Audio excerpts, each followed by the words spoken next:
I've seen really impressive work by some communities to help restore the health of their waters. But without wider efforts to stop pollution, water quality won't ever be what it should. I'm here on the shores of White Loch in County Monaghan to meet Elaine McGough from Antashka to find out more about the most significant issue impacting the health of our waterways. Elaine, this lake looks really picturesque and there's swans on it, there's fishing, but it's not great water quality here. It's not, unfortunately. The EPA have classified it as being poor status, which means that there's quite a lot of nutrients in the lake and the biology isn't what we would hope it to be. Dairy expansion is a really major pressure on waterways. From 2010, dairy cow numbers increased by 33%, and fertiliser in the same time period, fertiliser has increased by 38%. 38% increase in the amount of fertiliser spread on the land. Yeah, so the fertiliser is spread to grow enough grass to feed the increasing herd. So as you have more cows and more fertiliser, you have more slurry, more nutrients running out of the system, and those nutrients are inevitably going to end up in our waterways. So what we really need to do is stop using so much fertiliser. And I know there's an awful lot of farmers, I've spoken to them, who really want to do the right thing for nature. But the problem is that agricultural subsidies at the moment are driving them to utilise every single scrap of land to drain their wetlands.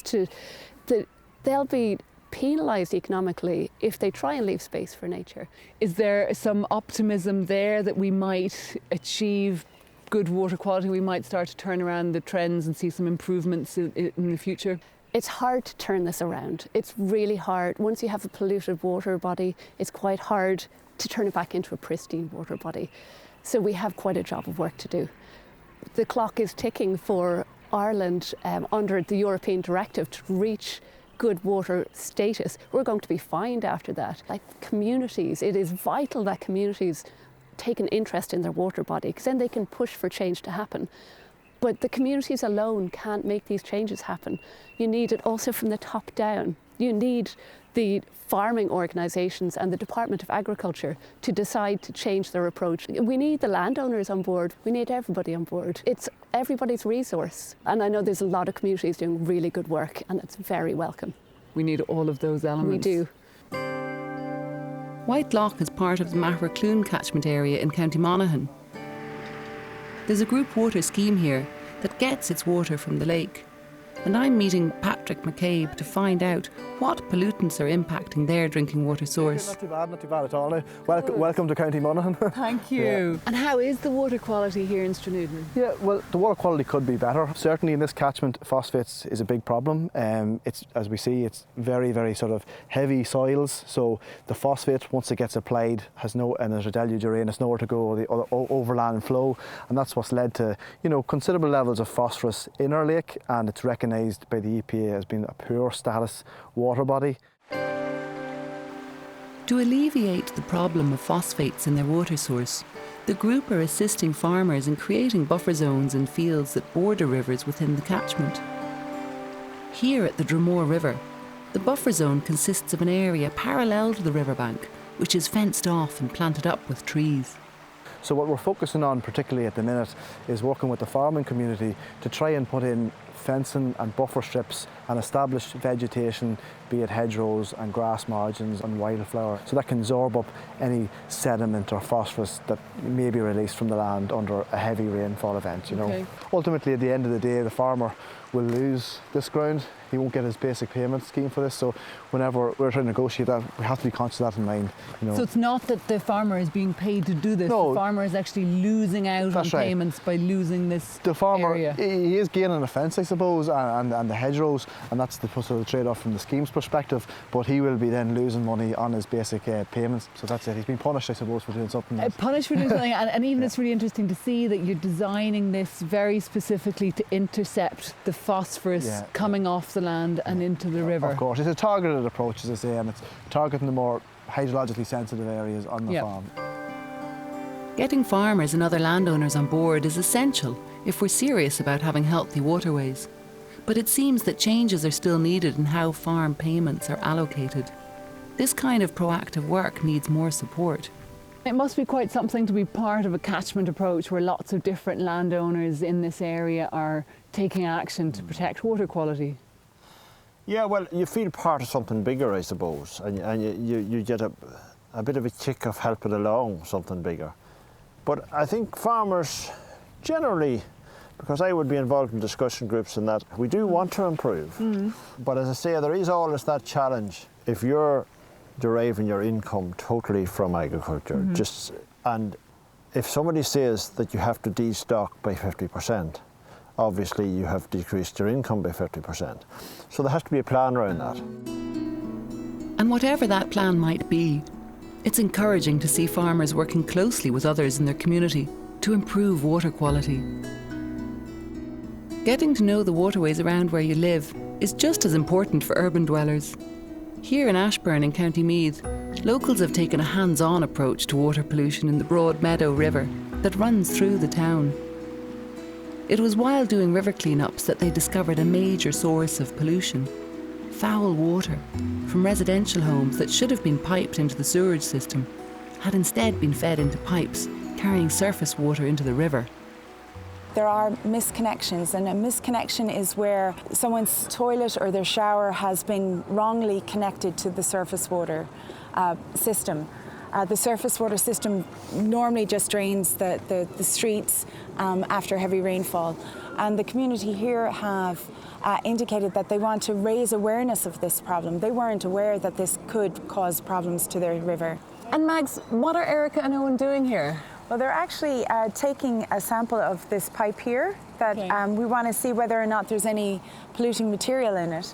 And they are, at the moment, using a DO probe to that's dissolved oxygen to try and see whether or not the water is potentially polluted or not. And is this something that is being done throughout the town of Ashburn? Yes, we're covering the full town of Ashburn. Okay. So it's a really focused, targeted approach.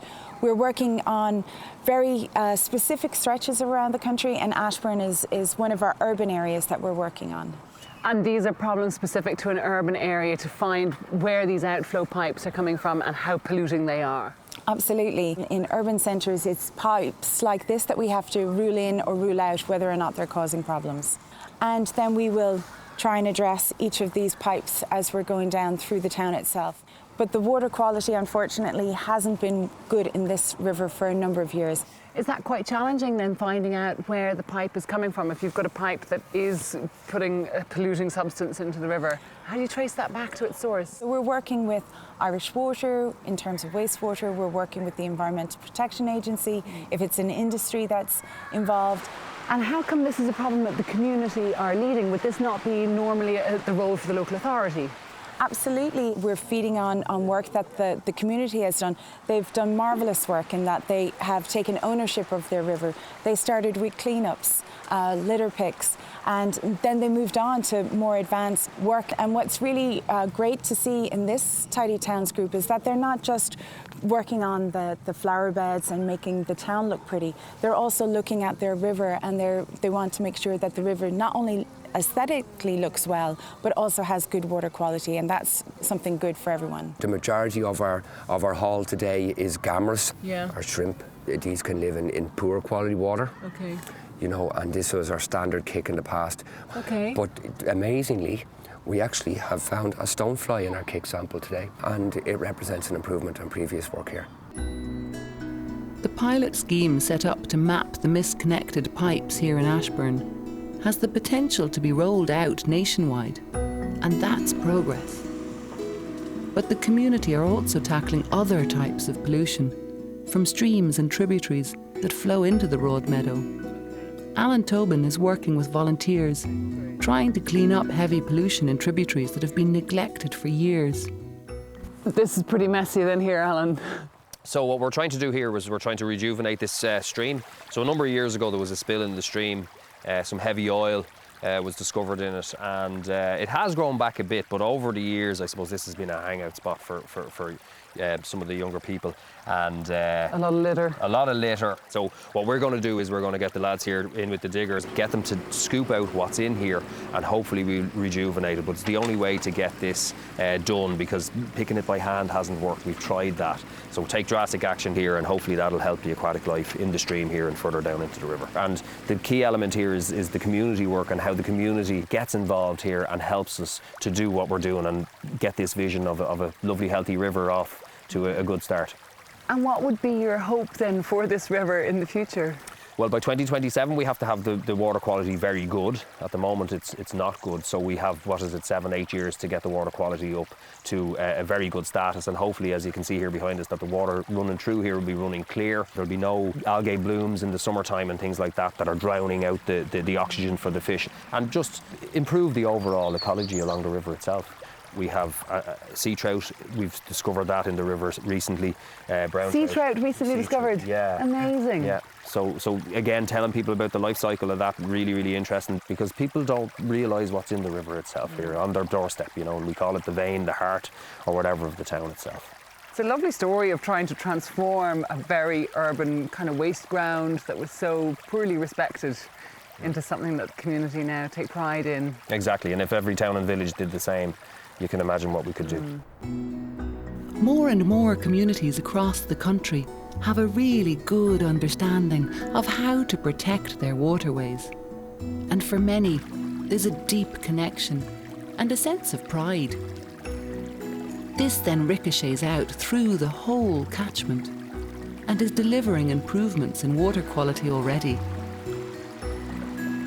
We all have a part to play as keepers of this precious resource and all the life that it sustains.